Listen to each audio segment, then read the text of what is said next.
অভিনয় থেকে বিরতিতে যাচ্ছেন মেহেজাবিন। কী কারণে এ সিদ্ধান্ত নিয়েছেন তা জানিয়েছেন অভিনেত্রী মেহেজাবিন নিজেই। সম্প্রতি ফেসবুক পেজে একটা স্ট্যাটাস দিয়েছেন মেহেজাবিন নিজে। সেখানে জানিয়েছেন আগামী 2 মাসের জন্য অভিনয় থেকে ছুটি নিয়েছেন তিনি। এই 2 মাসে কোনো নাটকে শুটিং করবেন না জনপ্রিয় এই অভিনেত্রী মেহেজাবিন। কিন্তু 2 মাস পর থেকেই আবারও অভিনয়ে ফিরবেন তা নিশ্চিত করেছেন অভিনেত্রী মেহেজাবিন নিজেই।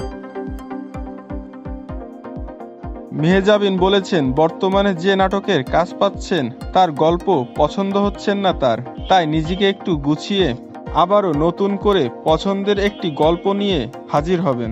ছোট পর্দার কাজ করা সম্ভব, এখানে বাজেটের অভাব না থাকলেও ভালো গল্প নিয়ে কাজ করতে পারা অনেক কষ্টের হয়ে থাকে।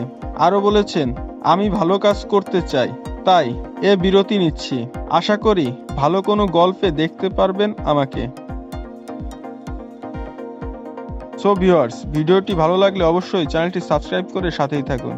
আপনার একটি সাবস্ক্রাইব পরবর্তী ভিডিও বানাতে অনেক সহযোগিতা করে। সবাইকে ধন্যবাদ।